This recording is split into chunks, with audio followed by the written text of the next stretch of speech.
এই বছরের রমজান আসার আগে, রোজা শুরু হওয়ার আগে আসেন আমরা একটু প্রতিজ্ঞা করে নেই যে আমাদের রোজাগুলো হবে রোজার উদ্দেশ্য যেন আমি হাসিল করতে পারি। সেজন্য আল্লাহ তাআলা আমাদের জন্য রমজান মাসে রোজা রাখাটাকে ফরজ করেছেন। এই যে রমজান মাসে আমরা রোজা রাখি, আমি আপনাদের কাছে প্রশ্ন রেখে আলোচনা শুরু করতে চাই। রমজান মাসে যে আল্লাহ তাআলা রোজা ফরজ করেছেন, এটা কেন ফরজ করেছেন, উদ্দেশ্য কি? রমজান মাসে যে আল্লাহ তাআলা রোজা ফরজ করেছেন, এটা কেন করেছেন? আমরা বেশিরভাগ মানুষ সারা জীবন রমজান মাসে রোজা রাখি। অনেকে আছেন বয়স এখন 40, 50, 60 বছর পর্যন্ত হয়ে গেছে, প্রতি বছরই মাশাআল্লাহ রোজা রাখেন। রোজা কেন রাখেন সেই উদ্দেশ্যই জানেন না। তাহলে কিভাবে আপনার রোজার উদ্দেশ্য আপনি সফল কাম হতে পারবেন? আপনি কেন রোজা রাখেন সেটাই যদি না জানেন, তো এই রোজা আপনার কি কাজে আসবে? ভাইরা আমার, বেশিরভাগ ভাইরাই সঠিক উত্তর দিয়েছেন আলহামদুলিল্লাহ। আল্লাহ সুবহানাহু ওয়া তাআলা কোরআনে কারীমে বলেছেন, কুতিবা আলাইকুমুস সিয়াম, তোমাদের উপরে রমজানের রোজা ফরজ করা হয়েছে। কামা কুতিবা আলাল্লাযীনা মিন ক্বাবলিকুম, যেমন তোমাদের পূর্বে যত জাতি এসেছে পৃথিবীতে সবার উপরে রমজানের রোজা ফরজ করা হয়েছিল। তো একইভাবে তোমাদের উপরে রোজা ফরজ করা হয়েছে। সবার উপরে রোজা ছিল আর তোমাদের উপরেও রোজা ফরজ করা হয়েছে।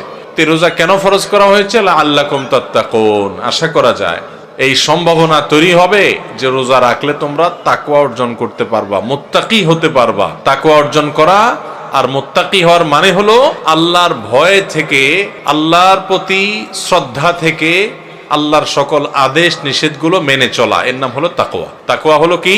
আল্লাহর ভয়ে, যে আল্লাহর সামনে দাঁড়াতে হবে, আল্লাহর সমস্ত আদেশ নিষেধ আমাকে মেনে চলতে হবে, সেই চেতনা থেকে আল্লাহর সমস্ত আদেশ সকল নিষেধগুলো থেকে বেঁচে থাকা, সকল আদেশগুলো মেনে চলা আর সকল নিষেধ থেকে বেঁচে থাকা, এর নাম কি? তাকওয়া। রমজানে আমরা রোজা রাখি মূলত এই তাকওয়া অর্জন করার জন্য। তাকওয়া শিখায় আমাদেরকে রোজা। এখন প্রশ্ন উঠতে পারে যে রমজানের রোজা কিভাবে আমাদেরকে তাকওয়া শিখায়? এখানে একজনে প্রশ্ন উত্তর দিচ্ছেন যে আমরা রোজা রাখি আল্লাহকে খুশি করার জন্য, আল্লাহর সন্তুষ্টির জন্য, আল্লাহর দিদারের জন্য। আরেকজন বলেছেন আল্লাহর নৈকট্য অর্জন করার জন্য। এই উত্তরগুলো সবগুলোই ঠিক আছে, কিন্তু এগুলো হলো রোজার দূরবর্তী উদ্দেশ্য। রোজার একটা নিকটবর্তী উদ্দেশ্য আছে, আরেকটা আছে দূরবর্তী উদ্দেশ্য। আমরা অনেক কাজ করি যে কাজগুলোর একটা প্রাথমিক উদ্দেশ্য থাকে, আরেকটা থাকে চূড়ান্ত উদ্দেশ্য। যেমন আপনি এখান থেকে রিকশায় উঠেছেন, রিকশায় উঠে আপনি মেইন রোডে যাবেন, বাড্ডা যাবেন, আফতাবনগর গেইটে যাবেন, রিকশা উঠেছেন। আপনি আসলে বের হয়েছেন আপনার মতিঝিলে কোনো কাজ আছে। তো আপনি যে রিকশায় উঠছেন, আপনাকে কেউ যদি জিজ্ঞাসা করে কই যাচ্ছেন, তখন এটার দুইটা উত্তর হতে পারে। একটা হতে পারে ভাই রিকশায় চড়ছি, রিকশায় করে আফতাবনগর যাব, বা রিকশায় করে বাড্ডা পর্যন্ত যাব। আরেকটা উত্তর হতে পারে ভাই মতিঝিল যাব, কারণ মতিঝিলে আপনি যাবেন, ওইটাই মূল উদ্দেশ্য। তো মতিঝিল গেলেও রিকশায় তো আর মতিঝিল যাবেন না, রিকশায় আপনি মেইন রোড পর্যন্ত যাবেন, এরপরে বাসে সিএনজিতে করে আপনি বা অন্য কোনো কিছুতে করে আপনি মতিঝিল যাবেন। তো এই যে রিকশায় করে আপনি প্রথম একটা জায়গায় যাবেন, এরপরে আরেকটা গাড়িতে করে আপনি আপনার মূল জায়গায় যাবেন। এই মূল জায়গায় যাওয়াটা হলো চূড়ান্ত লক্ষ্য, আসল উদ্দেশ্য, শেষ উদ্দেশ্য। আর প্রাথমিক উদ্দেশ্য হলো ওই যে মেইন রোড পর্যন্ত যাওয়া। ঠিক একইভাবে রমজানের রোজার দুইটা উদ্দেশ্য আছে। কয়টা উদ্দেশ্য আছে? একটা হলো প্রাথমিক উদ্দেশ্য, আরেকটা হলো ফাইনাল উদ্দেশ্য। একটা প্রাইমারি উদ্দেশ্য, আরেকটা হলো ফাইনাল উদ্দেশ্য। একটা হলো প্রাথমিক টার্গেট। প্রাথমিক লক্ষ্য হলো রমজানের রোজার, এর মাধ্যমে আমরা তাকওয়া অর্জন করব, মুত্তাকি হইতে পারবো। আর রোজার শেষ টার্গেট, চূড়ান্ত লক্ষ্য, এবং যেখানে শেষ পর্যন্ত যেতে চাই, ওই যে শেষ গন্তব্য যেরকম মতিঝিল যাওয়া, এরকম রোজার শেষ গন্তব্য হলো আল্লাহকে সন্তুষ্ট করে জান্নাতে যাওয়া। এইটা হলো রোজার শেষ উদ্দেশ্য, ফাইনাল উদ্দেশ্য। এখন প্রাথমিক উদ্দেশ্যটা যদি আপনি অর্জন করতে না পারেন, তাহলে ফাইনাল উদ্দেশ্যে কখনো আপনি যেতে পারবেন? আপনার মতিঝিলে যেতে হলে আপনাকে মেইন রোড পর্যন্ত, আগে মেইন রোড পর্যন্ত যদি আপনি যেতে না পারেন, তাহলে মতিঝিলে যেতে পারবেন? ঠিক একইভাবে রমজানের রোজা থেকে আগে আপনাকে মুত্তাকি হইতে হবে। আগে তাকওয়া অর্জন করতে হবে। রোজা রাখছেন, মুত্তাকি হইতে পারেন নাই, রোজা রাখছেন, তাকওয়া অর্জন করতে পারেন নাই, তাহলে আপনার ওই মেইন রোড পর্যন্ত যাওয়া হয় নাই। অতএব মতিঝিল পর্যন্ত যাওয়া অর্থাৎ জান্নাত পর্যন্ত যাওয়া, আল্লাহর সন্তুষ্টি লাভ, সেটাও অর্জন হবে না। আমি কি বুঝাইতে পারছি ভাইরা আমার? তাহলে এই যে রমজান আসছে, রোজা আসছে, প্রতি বছরই তো আমরা আলহামদুলিল্লাহ বেশিরভাগ মানুষই তো রোজা রাখি। আমাদের নিজেদেরকে জিজ্ঞাসা করতে হবে, রোজার যে প্রাথমিক উদ্দেশ্য আছে সেটা আমি হাসিল করতে পারলাম কি পারলাম না। যদি আমি রোজার প্রাথমিক উদ্দেশ্য হাসিল করতে না পারি, তাহলে রোজার আসল উদ্দেশ্য যে আল্লাহকে খুশি করে জান্নাতে যাওয়া, সেটা কোনোদিনই অর্জন হবে না। এবার তাহলে আমাদের হিসাব মিলাইতে হবে যে রোজা রাখার পর আমি মুত্তাকি হইতে পারছি কিনা। আসেন একটু আমরা হিসাব মেলানোর চেষ্টা করি ভাইরা আমার। রমজানের রোজা রেখে আপনি যদি অন্যায় কাজ ছাড়তে পারেন, গুনাহের কাজ ছাড়তে পারেন, পাপের কাজ ছাড়তে পারেন, আল্লাহর সমস্ত আদেশগুলো মেনে চলতে পারেন, আপনি রোজাদার। রমজানের সম্মান, রমজানের মর্যাদা রক্ষা যদি আপনি করার চেষ্টা করেন, তাহলে বুঝতে হবে আপনার ভিতরে ওই যে তাকওয়া, আল্লাহর ভয়ে, আল্লাহর নির্দেশ মানা, আল্লাহর নিষেধ থেকে বেঁচে থাকা, এই চেতনা আপনার মধ্যে একটু একটু করে জাগতেছে। এরপরে পুরো মাস রোজা থাকার পর রমজান শেষে যদি আপনার কাছে মনে হয় যে আপনি মাশাআল্লাহ কিছু গুনাহ ত্যাগ করতে পারছেন, আপনি আগে ধূমপান করতেন, আপনি রমজান মাসে যেহেতু রোজার দিনে সারাদিন আপনি ধূমপান করতে পারেন না, আবার রাতে 6-7 ঘন্টা ঘুমায় থাকেন, 1 ঘন্টা তারাবিতে চলে যায়, তাহলে গড়ে 19-20 ঘন্টা বা 17-18 ঘন্টা, 19 ঘন্টা 20 ঘন্টা আপনি এঙ্গেজ থাকেন, চাইলেও ধূমপান করার সুযোগ নেই। 13-14 ঘন্টা রোজা রাখলেন, 6-7 ঘন্টা ঘুমায় থাকলেন, সেহরি সহ আপনার তারাবির নামাজ সহ 5 ওয়াক্ত নামাজ মিলায়া, সব মিলায়া আপনার প্রায় 19-20 ঘন্টা ধরে আপনি এমনিই, আপনি চাইলেও বিড়ি সিগারেট খাওয়ার সুযোগ নাই, তাহলে আর বাকি থাকে 4 ঘন্টা 24 ঘন্টার মধ্যে। তাহলে রমজান মাসে আপনি যদি এই 4টা ঘন্টা কষ্ট করে জিম খিসি থাকতে পারেন, তাহলে 1 মাসেই আপনি চাইলে এই বদভ্যাস ত্যাগ করতে পারেন। ভাইরা আমার, অনেক খারাপ জিনিস আছে, অনেক হারাম জিনিস আছে, যেগুলো চাইলেই কিন্তু আমরা ত্যাগ করতে পারি এই রমজান মাসে। তো রমজান মাসে এই হারাম জিনিসগুলো, এই খারাপ জিনিসগুলো যদি আমরা ত্যাগ করার চেষ্টা করি, আমরা যদি পরিকল্পনা করি, রমজান শেষ হয়ে গেছে, আমি একটা খারাপ জিনিস ছেড়ে দিতে পারলাম। আপনি ধূমপানটা ছেড়ে দিতে পারছেন। আপনার আগে মুখ খারাপ হতো, রমজান মাসে না রোজা থেকে আমি মুখ খারাপ করতে পারি না, রোজা আসছে আমাকে ভদ্র বানানোর জন্য, রোজা আসছে আমাকে নেককার করার জন্য, রোজা আসছে আমাকে মুত্তাকি বানানোর জন্য, রোজা আসছে আমাকে নামাজি বানানোর জন্য, রোজা আসছে আমার মুখটাকে সংযত করার জন্য, কন্ট্রোল করার জন্য, আমার চোখটাকে কন্ট্রোল করার জন্য। আমি হারাম জিনিস দেখবো না, খারাপ জিনিস দেখবো না। রোজা আসছে আমাকে ট্রেনিং দেওয়ার জন্য। এই শিক্ষা যদি রমজানের রোজা থেকে আপনি নিতে পারেন, আর রমজান মাস শেষে আপনি যদি চোখে আঙ্গুল দিয়ে দেখাতে পারেন, নিজের বিবেকের কাছে উত্তর দিতে পারেন যে রোজার মাস রোজা রেখে, রমজান মাস আমি সিয়াম সাধনা করে, তাকওয়া চর্চা করে আমি অমুক বদভ্যাস ছাড়ছি, অমুক খারাপ কাজ ছাড়ছি, অমুক ভালো কাজটা ধরছি, আগে নামাজ নিয়মিত পড়তাম না, এখন 5 ওয়াক্ত নামাজ শুরু করছি। যদি রমজানের পরেও এগুলো আপনি ধরে রাখতে পারেন, তাহলে আপনি আল্লাহর শুকর আদায় করবেন যে আপনার রোজা আল্লাহর কাছে কবুল হয়েছে। এবং কবুল হয়েছে দেখে আল্লাহ আপনাকে রোজার মাধ্যমে ভালো কাজ করার তৌফিক দিচ্ছেন, খারাপ কাজ থেকে বাঁচার তৌফিক দিচ্ছেন। ভাইরা আমার, এই জন্য এই বছরের রমজান আসার আগে, রোজা শুরু হওয়ার আগে আসেন আমরা একটু প্রতিজ্ঞা করে নেই যে আমাদের রোজাগুলো হবে রোজার উদ্দেশ্য যেন আমি হাসিল করতে পারি সেজন্য। ভাইরা আমার, আপনি রিক্সা উঠলেন, মেইন রোডে যাবেন, তারপরে আপনি মতিঝিল যাবেন, আপনি মেইন রোডে যাবেন এই জন্য রিক্সা উঠছেন, ঠিক আছে, কিন্তু রিক্সা কোনো কারণে পাঞ্চার হয়ে গেছে, এই পাঞ্চার হওয়া রিক্সা আপনি বসে আছেন, আপনি আর যান নাই, আপনি আরেক রিক্সা উঠেন নাই, আপনি ফেরত চলে আসছেন, তাহলে আপনি কখনো মতিঝিল যাইতে পারবেন না। রমজান মাসে রোজা রাখার পর একটা গুনাহ হয়ে গেছে, এটা হলো চাকা পাঞ্চার হওয়ার মতো, সামনে আগাইতে পারলেন না। তাকওয়া চর্চা করার কথা, গুনাহ এবং হারাম কাজ ছাড়ার কথা, বদভ্যাস ত্যাগ করার কথা, কিন্তু আপনার ত্যাগ করতে পারেন নাই, তাহলে আপনি ওই যে চাকা পাঞ্চার হয়ে যাওয়ার মতো থেমে থাকবেন না, আরো সামনে অগ্রসর হবেন, আরো শক্তিশালীভাবে অগ্রসর হবেন। ভাইরা আমার, জীবনটা খুব সীমিত বাবারে, অনেক সংক্ষিপ্ত জীবন, দেখতে দেখতে জীবন পার হয়ে যায়। যারা বয়স 30-40 হয়ে গেছে বা আরো কম বেশি আছে, একটু চোখটা বন্ধ করে শৈশবকে একটু চিন্তা করেন, দেখবেন কদিন আগে আপনি ছোট বাচ্চা পোলাপানের মতো হাঁটাহাঁটি করছেন। এই যে পোলাপান ছুটাছুটি করতেছে, এদের মতো কয়দিন আগে আপনি ছিলেন। দেখতে দেখতে 40, 50, 60, 70, 80 বছর জীবন অনেকের পার হয়ে গেছে। বাকি যে কয় বছর আছে এটাও দেখতে দেখতে চলে যাবে। সব পড়ে থাকবে, আপনার ব্যবসা বাণিজ্য, আপনার সংসার, আপনার ঘরবাড়ি, আপনার দোকানদারি, ভাইরা সব থেকে যাবে। শুধু আপনার সাথে আপনার আমলগুলো যাবে, আপনার আমলগুলো যাবে। নেক আমল করবেন তো অনন্ত অসীমকালের জান্নাত, আর বদামল করবেন অনন্ত অসীমকালের জাহান্নাম। ভাইরা আমার, সেজন্য রমজান আসছে আমাদেরকে পরিশুদ্ধ করার জন্য, আমাদের মুত্তাকি বানানোর জন্য। ভাইরা আমার, রমজানের রোজা কিন্তু আমাদের সাথে কথা বলে, আমরা বুঝি না। কি কথা বলে বলবো?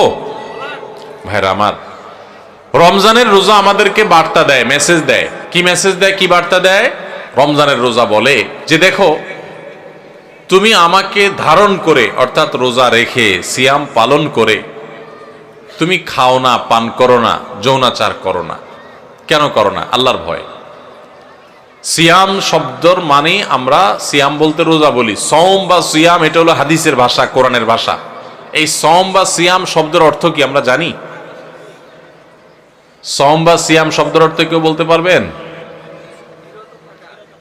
বিরত থাকা, সঠিক উত্তর। সওম বা সিয়াম শব্দের অর্থ কি ভাই? বিরত থাকা। তার মানে সওম বা সিয়াম বা রোজা এটা আমাদেরকে বিরত থাকা শিখায়। কিভাবে বিরত থাকা শিখায়? আপনি রোজা রাখছেন, খুব ক্ষুধা লাগছে, খানাও আছে। রোজা রাখছেন, খুব পিপাসা লাগছে, আবার খানাও আছে, পানিও আছে সামনে। মানুষ খায় তখন। এই যে ক্ষুধাও আছে, আবার সামনে খাবারও আছে, কিন্তু সে খাচ্ছে না। তাহলে সে কি করলো? বিরত থাকলো। সে খানা থেকে কি থাকলো? বিরত থাকলো। পানি আছে সামনে, সে চাইলেই পান করতে পারে, আবার পিপাসাও লাগছে, কিন্তু যেহেতু সে রোজা আছে এই জন্য সে পানি খায় না। তাহলে সে কি করলো? বিরত থাকলো। পানি পান থেকে কি করলো? বিরত থাকলো। আচ্ছা, আপনারা বলেন, রমজান মাসে আমরা যে খাই না বা পান করি না রোজা রেখে, আমাদের বাসা যে খাবার থাকে হালাল খাবার, কোনো চোরাই টাকা দিয়ে কিনা না, রতের কামাই করা, পরিশ্রম করে উপার্জন করে আপনি কামাই করছেন, সে কামাই করা টাকার খাবার আপনার ঘরে আছে। আপনি এক বোতল পানি দোকান থেকে কিনে আনছেন, সম্পূর্ণ হালাল। কিন্তু এই হালাল খানাটা পর্যন্ত রমজান মাসে দিনের বেলায় খাওয়া যাবে কি যাবে না? রোজা রেখে এই হালাল খানাটাও খাওয়া। যেই রমজান মাসে আল্লাহ তাআলা দিনের বেলায় হালাল খানাটা পর্যন্ত খাওয়া নিষেধ করে দিয়েছেন, তাহলে সেই রমজান মাসে রোজা রেখে আপনি যদি মিথ্যা কথা বলেন, হারাম কথা বলেন, গালিগালাজ করেন, অশ্লীল কথা বলেন, মন্দ কথা বলেন, মিথ্যা কথা বলেন, তাহলে সেটা কত বড় জঘন্য অপরাধ হতে পারে আপনি চিন্তা করেন। যে রমজান মাসে দিনের বেলায় হালাল খানা পর্যন্ত আল্লাহ তাআলা সেখান থেকে বিরত থাকতে বলছেন, তাহলে হারামগুলো থেকে বিরত থাকার গুরুত্ব কত বেশি। রমজানের রোজা আমাদেরকে বলে, দেখো, তুমি যখন ক্ষুধার্ত থাকো রোজা রেখে, তোমার সামনে খাবার থাকে তবুও তুমি খাও না। তোমার যখন পিপাসা লাগে, তোমার সামনে পানি আছে, তারপরও তুমি খাও না।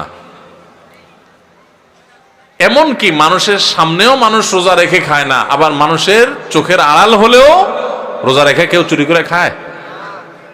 পিচি পোলাপান তো খাইতে পারে, তাও খায় না মনে হয়, পোলাপানও খায় না, তাই না? যে লোকটা সবার সাথে চিটারি বাটপারি করে, কথায় কথায় মিথ্যা কথা বলে, সেই লোকটাও যদি রোজা রাখে তো দেখবেন কষ্ট হয়। রুমে একা একা আছে, কেউ নাই, তারপরও সে কি লুকায় পানি খায়? খায় না। কেন খায় না? কারণ যেই আল্লাহর জন্য রোজা রাখছে, এই রুমে কেউ না দেখলে কি হবে? সে আল্লাহ দেখেন, তার ভয়ে সে কিন্তু কিছু খায়। তো রোজা আমাদেরকে বলে, ও রোজাদার, ও আল্লাহর বান্দা, তুমি যে আল্লাহর ভয়ে রোজা রেখে পানিটা খাচ্ছ না, তোমার পিপাসা আছে, খাবারটা নিচ্ছ না, তোমার ক্ষুধা আছে, তারপরও কেউ দেখতেছে না, সিসি ক্যামেরাও নাই, রুমে দরজাও আটকানো, ফ্রিজে খাবার আছে, ঠান্ডা পানি আছে, সবকিছু আছে, ক্ষুধা তৃষ্ণাও আছে, তারপরও তুমি খাচ্ছ না, পান করতেছো না, কেউ দেখছে না, তারপরও তুমি করতেছো না কেন? তোমার বিবেককে জিজ্ঞাসা করো, কারণ তুমি আল্লাহকে ভয় করো, আল্লাহ তোমাকে নিষেধ করেছেন খেতে, সেজন্য খাচ্ছ না। তো তুমি যখন মোবাইলে হারাম জিনিস দেখো, তুমি যখন কারোর হক নষ্ট করো, তুমি যখন কারোর ক্ষতি করো, তুমি যখন একটা গালিগালাজ করো, তুমি যখন কারোর পিছনে সমালোচনা করো, তুমি যখন নামাজ পড়ো না, তুমি যখন গুনাহের কাজ করো, তুমি যখন খারাপ কাজ করো, তখন তোমার বিবেক কেন জাগে না? তোমার আল্লাহ তো সেটাও দেখতেছেন, আল্লাহ তো সেগুলোও নিষেধ করেছেন। যেই আল্লাহর নির্দেশ মানার কারণে তুমি রমজান মাসে রোজা রেখে ক্ষুধার্ত পিপাসার্ত থাকার পরেও মানুষ না দেখলেও পানাহার করো না, তাহলে সেখানে মানুষ না দেখলে চুরি করে মোবাইলে হারাম জিনিস দেখা, হারাম কাজ করা, এগুলা তুমি কিভাবে করো? আমাদের রোজা আমাদেরকে এই কথাটা সারাদিন বলতে থাকে। কথা কি বুঝাইতে পারছি ভাইরা আমার? রোজার এই বার্তা, রোজার এই মেসেজ, রোজার এই কথা যদি আমরা বুঝতে পারতাম, তাহলে আমরা মুত্তাকি হয়ে যেতাম। রোজা আমাদেরকে তাকওয়া শেখায় কিভাবে, দেখেন।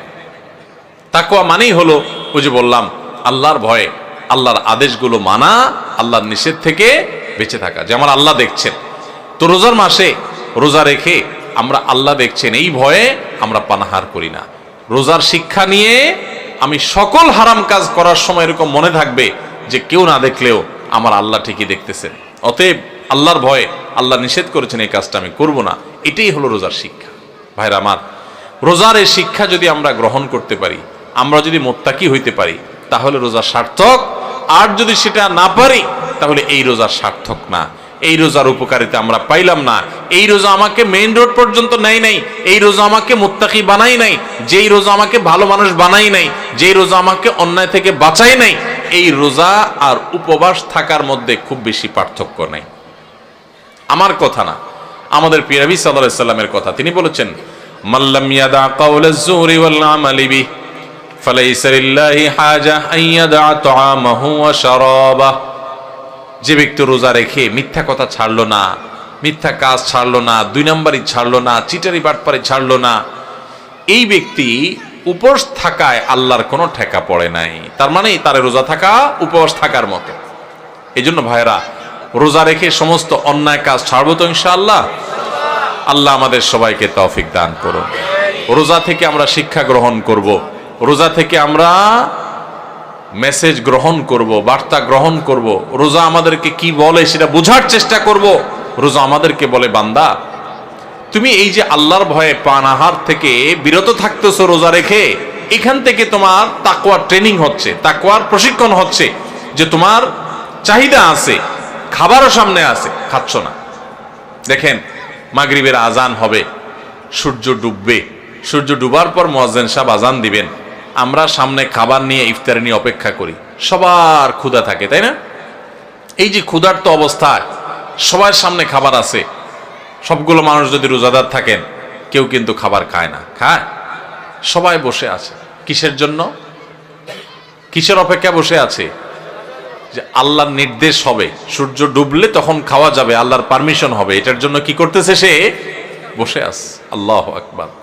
এখান থেকে শিক্ষা নেই আমরা যে আমার সামনে যখন কোনো টাকা পয়সা কামাই করার সুযোগ আসবে, আপনি একজন দোকানদার মানুষ, দোকানদারি করেন, আপনি দোকানদারি করার সময় আপনি চিন্তা করবেন, আমি আমার কাস্টমার থেকে যে 10টা টাকা নেব, লাভ করব, এখানে আল্লাহর পারমিশন আছে কিনা।